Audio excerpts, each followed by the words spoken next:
berikan kita kesehatan, sehingga kita semua dapat berkumpul dalam acara kuliah subuh pagi ini. Salawat beriring salam, marilah kita haturkan kepada junjungan kita Nabi Muhammad Sallallahu Alaihi Wasallam yang telah membawa umatnya dari alam kegelapan kepada alam yang terang benderang. Eh, untuk tidak memperpanjang mukadimah, pagi ini kita akan membahas tentang trauma vaskular yang akan disampaikan oleh Dr. Yudi Isam-Ramata, spesialis bedah, subspesialis bedah vaskular. Eh, Waktu dan tempat dipersilakan kepada Dr. Yudi. Silakan, Dok. Baik, terima kasih. Assalamualaikum warahmatullahi wabarakatuh. Pagi ini kita bahas tentang trauma vaskular.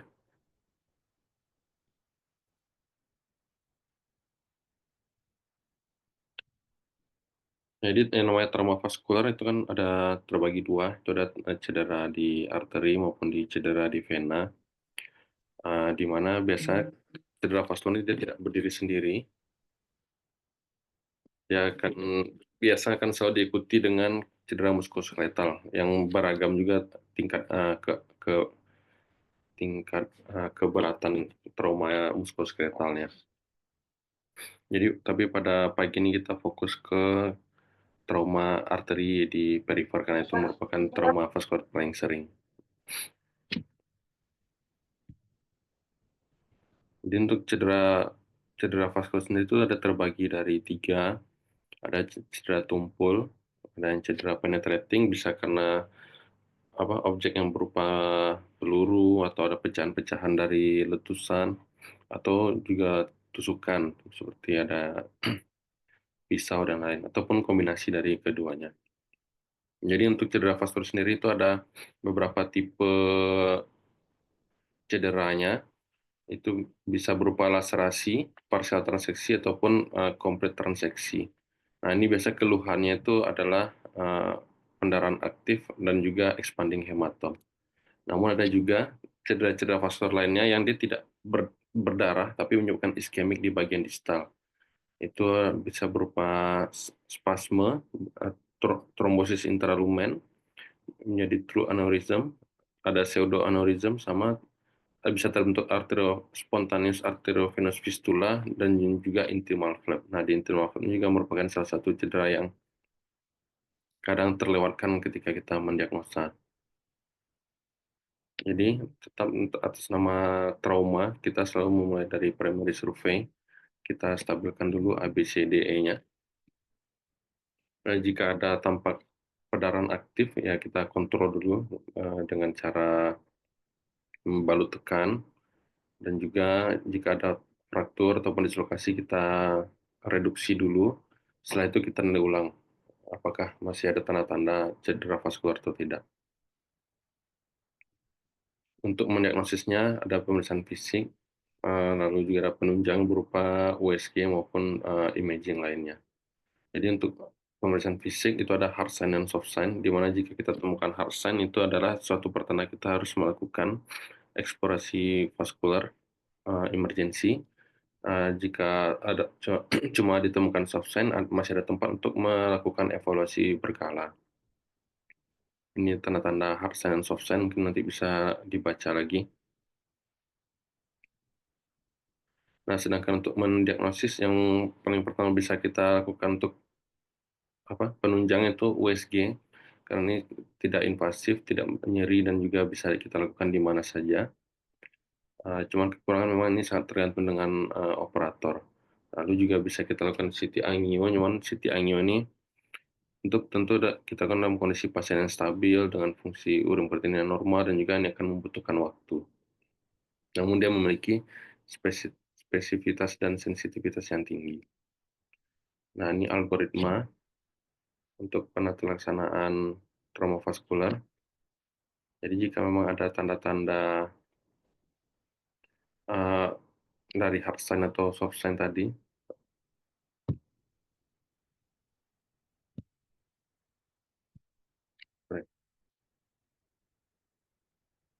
jika pemeriksaan fisik kita itu normal, itu dilanjutkan observasi. Namun jika tidak, jika ada tanda hard sign, ya langsung kita surgical intervention ya. Yang lain itu jika tidak ada ditemukan hard sign, itu semuanya kita observasi dan evaluasi berkala. Nah, jika memang sudah ditemukan hard sign ataupun ada tanda-tanda yang membutuhkan untuk intervensi, jadi seorang dokter bedah harus berpikir nih, kira-kira nanti cederanya di daerah mana, sepanjang apa, kita harus tahu nih di mana kira-kira inflow yang baik dan outflow yang baik untuk kita repair arterinya. Dan juga untuk merepair arteri kita juga harus berpikir nih, kita mau repair dengan apa? Apakah bisa primary, apakah harus dilakukan bypass atau bagaimana?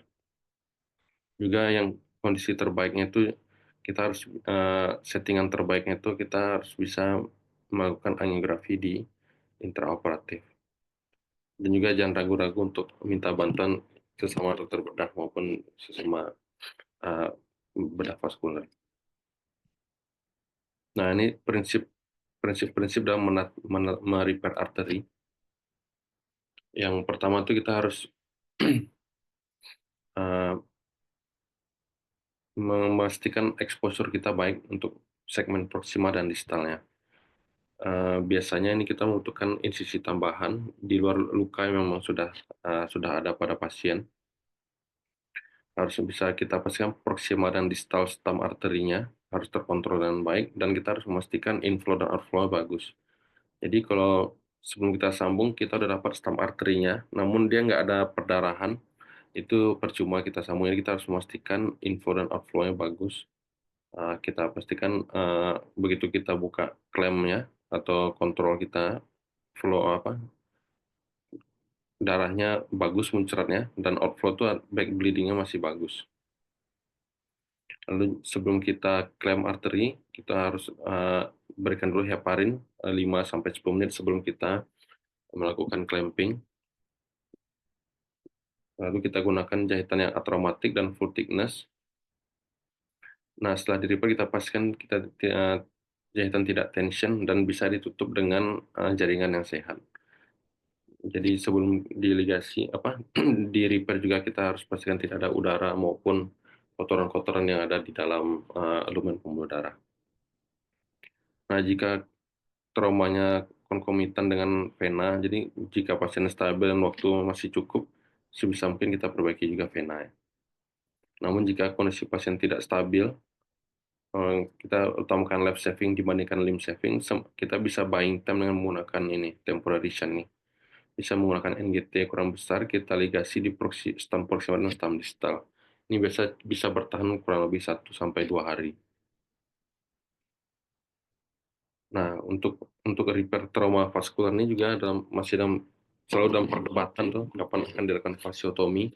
Apakah kita tunggu dulu reperfusion atau kompartemen sindrom terjadi, atau bisa kita cegah dari awal sehingga pasien terhindar dari operasi 2 kali.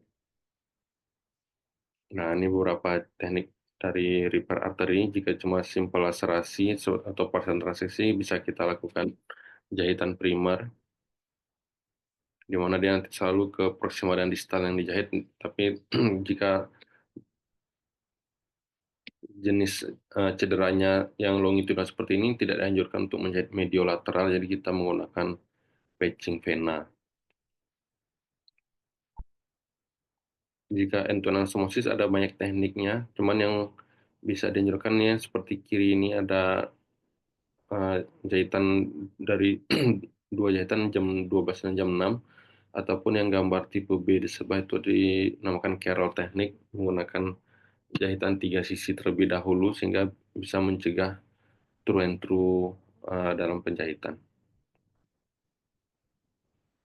Nah, ini jika kita melakukan repair yang menggunakan bypass, bisa interposition end to end maupun dengan side to end dengan side to end. Yang harus kita pastikan ialah kita menyambung pembuluh darah yang sehat ke pembuluh darah yang sehat, dan jangan lupa untuk membalikkan venanya. Lalu setelah kita total sana, pasien sudah kembali ke ruangan baik ICU, HCU ataupun bangsal. Ini sudah ada beberapa penelitian bahwa penggunaan anti thrombotic agent atau seperti antikoagulan ataupun antiplatelet setelah setelah tindakan itu tidak bermakna ya. Jadi di sini pada meta analisis kita lihat di tabel di bawah itu ada intraoperative systemic anticoagulation, itu bermakna kalau intraoperatif yang kita harus berikan heparin tadi itu semuanya menyebabkan outcome-nya uh, baik. Namun jika yang post operatif maupun uh, tidak ada makna yang berbeda baik dari segi emboli paru maupun dari segi amputasi maupun patensinya. Begitu juga nih ada jurnal, langsung ke kesimpulannya. Jadi antikoagulan maupun antiplatelet diberikan sendiri-sendiri ataupun diberikan kombinasi itu tidak ada bermakna pada komplikasi dari arterial repair-nya. Nah ini juga, jadi post operative anticoagulation itu justru katanya trennya itu ke outcome yang lebih jelek, namun itu tidak bermakna secara statistik. Jadi memang pada untuk repair ini setelah diteliti, jadi setelah di repair ya tidak begitu bermakna diberikan antikoagulan maupun antiplatelet. Ya ini untuk sekedar pengetahuan juga. Untuk sekarang tidak selalu harus open surgery. Jadi pada daerah-daerah yang sulit diakses ataupun dengan tidak memungkinkan operasi yang lama ataupun yang major, itu bisa diintervensi dengan endovaskular. Nah, kurang lebih seperti ini. Kalau yang endovaskular itu ada untuk tadi kan intinya ada dua, ada pendarahan aktif, ada ataupun ada lesi iskemik di distal. Untuk pendarahan aktif kita bisa tetap menekan balloon occlusion ataupun embolisasi. Ini bisa juga dilakukan dengan hybrid. Dan sedangkan untuk yang iskemik kita bisa menata laksana patologi-patologi itu seperti menggunakan stent ataupun alat-alat trombektomi. Nah, kurang lebih seperti ini. Ini seperti partial transeksi tadi atau pseudoaneurisma juga. Cukup dilakukan pemasangan stent. Nah, ini cover stent ya. Jadi menutup menutup cedera dari dalam lumen. Nah, mungkin sekian Dokter Dara. Baik, terima kasih penjelasannya Dokter Yudi. Pada teman-teman PDS yang ingin bertanya mengenai materi hari ini, dipersilakan.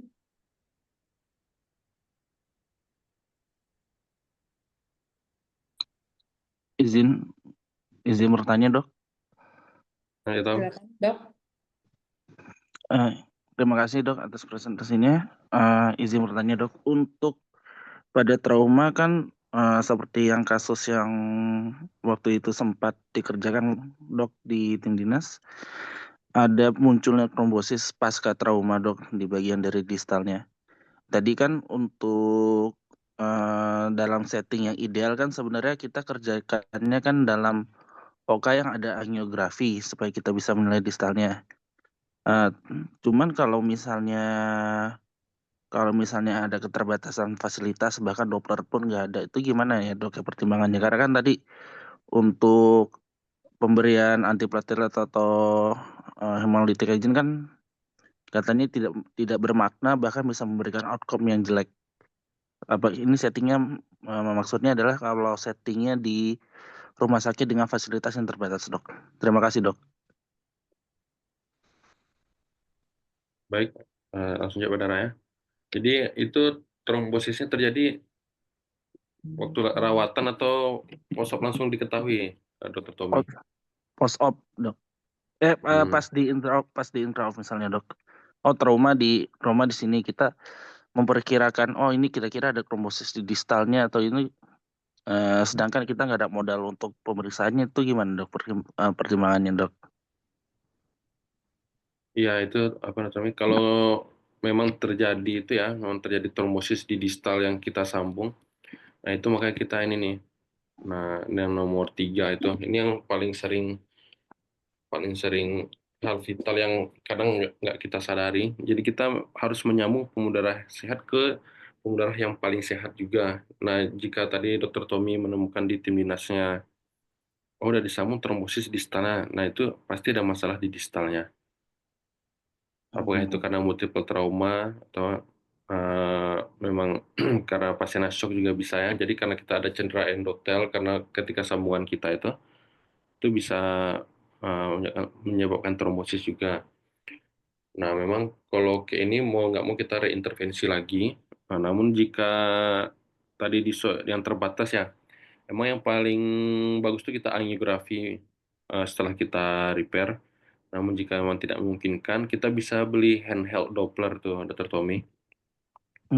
Handheld Doppler tuh yang seperti pena dia. Nah, begitu itu bisa kita nilai itu di distal anastomosis juga di daerah-daerah arteri yang di distalnya. Jika cedera di popliteal atau di femoral, kita bisa nilai juga di dopa sama tibes posteriornya menggunakan handheld Doppler itu. Nah, paling seperti itu ya, kalau memang dengan yang sangat terbatas sekali. Baik, terima kasih dok. Ya. Baik, terima kasih dok. Untuk pertanyaan selanjutnya silakan pada rekan-rekan residen yang ingin bertanya. Izin dokter. Silakan dok. Ya, Ron? Izin dok. Mengenai pasien yang tidak pemberian heparin tadi, dok. Apakah pemberian heparin itu tidak perlu diberikan pada semua kasus yang setelah kita lakukan repair dok? Pasien-pasien yang sudah kita lakukan repair vaskular penggunaan graft juga tidak perlukah kita pemberian heparin? Terus pertanyaan yang kedua, mengenai pasien misalnya ruptur daerah arteri radialisnya dok, itu kan kita sudah ada kolateral pada dok. Apakah perlu juga kita melakukan repair dari arteri tersebut? Pertanyaan yang ketiga, mengenai pasien dengan ruptur arteri yang sudah lebih dari apakah masih ada tempat kita untuk melakukan repair vaskular pada dok, sedangkan kita takutkan jika lebih dari 6 jam adalah fusion injury dok. Terima kasih dok. Terima kasih Dokter Uni. Yang pertama tadi apa, Ron? Mengenai pemberian heparin tadi dok, kan tadi dari guideline-nya bahwa heparin Oh iya, oke Ron. kalau pakai graf gimana dok? Ya, tadi di guideline itu semua pada autologous vein, pada yang kita menggunakan vena dari tubuh pasien sendiri. Jadi itu memang tidak bermakna, namun jika memang menggunakan bypass graft itu ada juga di guideline yang lainnya, minimal penggunaan antiplatelet selama 6 bulan. Nah, cuman pada pasien-pasien trauma yang luas, yang sterilitasnya tidak bisa kita kontrol, itu memang sangat tidak dianjurkan menggunakan graft buatan. Memang yang terbaik itu menggunakan vena pasien sendiri. Lalu yang kedua tadi mengenai apa tadi Ron? Yang kedua Ron? Ruptur arteri di radialis. Nah, jadi secara umum ada dua indikasi utama kita ekspor vaskular itu. Yang pertama adanya active bleeding yang tidak bisa dikontrol saat di IGD, ataupun ada tanda-tanda ischemic distal. Jadi kalau dia memang cuma ruptur arteri radialis, tidak ada pendarahan aktif, dan juga bisa kita hampir pastikan tidak ada ischemic distal, karena jika arteri ulnaris dan palmar arsnya paten, itu tidak akan ada tanda-tanda ischemic distal. Itu benar-benar tergantung dari kondisi pasien. Nah, biasa cedera-cedera seperti ini dia tidak berdiri sendiri, Ron. Biasa diikuti dengan ruptur tendon, ruptur muscle belly. Nah, itu memang sebaiknya kalau ada kesempatan dilakukan operasi kita repair tuh. Namun jika pada pasien membutuhkan tindakan life saving yang lain, mungkin itu bisa kita kesampingkan lebih dulu. Nah, pada waktu yang lebih dari 6 jam mengenai fasiotomi itu, jadi putusnya pembuluh darah ini tidak selalu tubuhnya akan kehilangan asupan distalnya, Ron.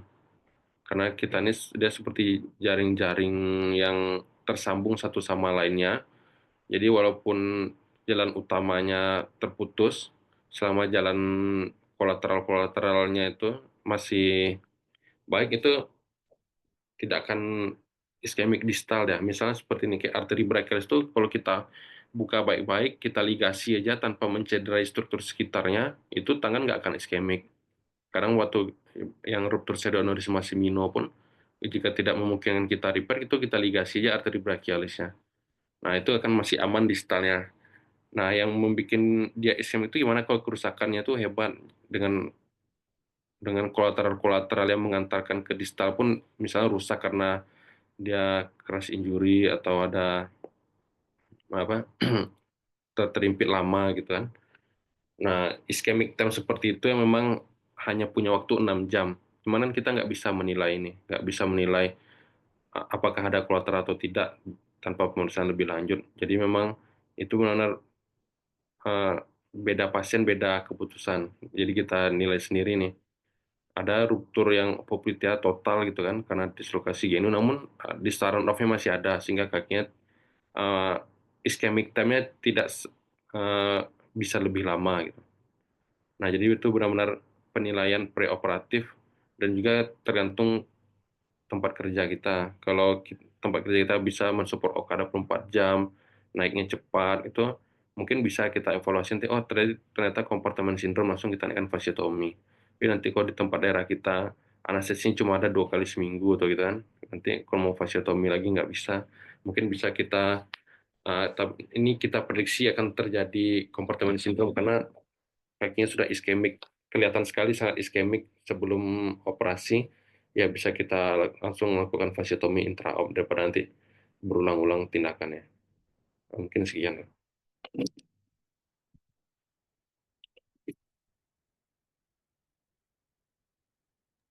Dok. Baik, terima kasih dok. Untuk berikutnya pada rekan-rekan residen yang ingin bertanya dipersilakan.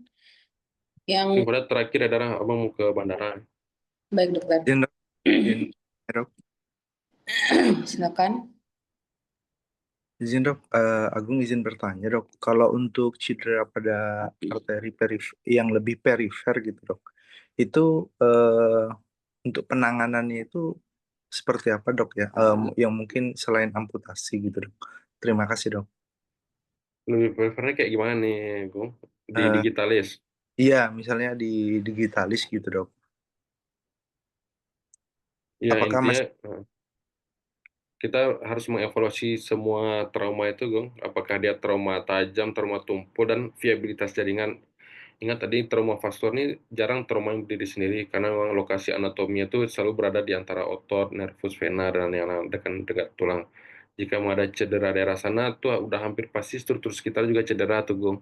Jadi kita nilai kalau memang kata yang Agung arahkan pertanyaan ke traumatik amputasi ke replantasi, itu benar-benar harus kita nilai dulu itunya apa amputi distalnya itu kira-kira masih memungkinkan nggak untuk direkonstruksi. Jadi selain cuma kita melihat itu pasiennya secara keseluruhan. Jadi kalau memang nanti dokter bedah atau bagi dokter bedah jangan cuma lihat pembuluh darahnya aja. Kalau cuma nyambung pembuluh darah tapi yang kita sambung tuh ternyata jaringannya sudah tidak viable, kan ada guna.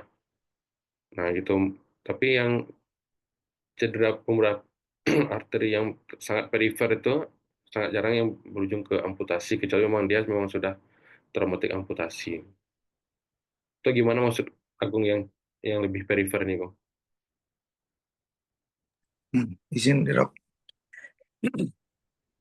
Jadi misalkan, Dok, apa namanya? Misalnya kayak Agung kan lagi di stase daerah gitu, Dok. Kemarin kan ada kejadian pasien yang digigit harimau. Kemudian dari penilaian itu memang ada fraktur terbuka gitu, Dok. Terus pada saat penilaian dari vaskularisasinya itu digigiti 1 sama 2-nya itu pada saat di IGD itu saturasinya tidak terbaca, kemudian pulsasi di bagian apa namanya tibialis posterior sama dorsalisnya sih bagus gitu, Dok. Tapi di gitinya itu 1, 2-nya itu nggak ada. Terus tapi di 3, 4, 5-nya itu ada gitu, Dok. Terus pada saat di intraoperasi kan yang mengoperasi dokter bagian ortopedi gitu, Dok. Dan diputuskan itu dilakukan amputasi pada kelima jarinya gitu, Dok. Apakah kita bisa ya hanya menggunakan meskor itu atau bagaimana ya, Dok? Gitu, Dok. Ya, kalau untuk meskor tuh ada yang berpendapat meskor tuh hanya untuk ekstremitas bawah, tidak tidak begitu akurat kita gunakan untuk ekstremitas atas, karena ekstremitas atas tuh sedikit saja yang kita tanyakan akan jauh lebih bermakna jika kayak di yang ekstremitas bawah kan. Pilihannya begitu foot udah hancur, kita kan pilihan terbaiknya langsung amputasi biloni. Berbeda dengan ekstremitas atas, meninggalkan jaringan sedistal mungkin akan sangat bermakna untuk pasiennya. Nah, mengenai keputusan amputasi kelima jari karena luka gigitan, kembali lagi tadi Go, itu benar-benar harus setiap pasien akan setiap beda tingkat cederanya. Jadi yang penting kita berpegang pada prinsip tadi aja. Tidak ada gunanya kita merepair jika yang kita repair itu sudah tidak hidup lagi jaringannya. Mungkin di situ nanti pertimbangannya tuh, Gung. Baik dok, terima kasih dok.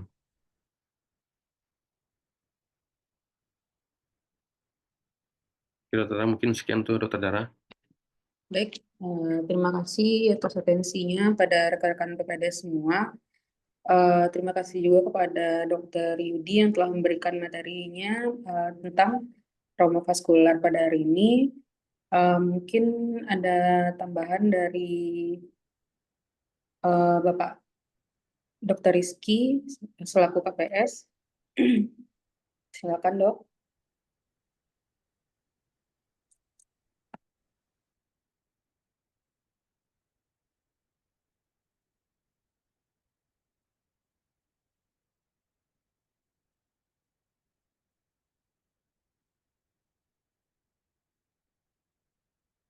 Mungkin lagi itu tuh Dara, lagi Baik. AFK. Baik, jika tidak ada, maka kita sudahi saja untuk kuliah subuh pada hari ini.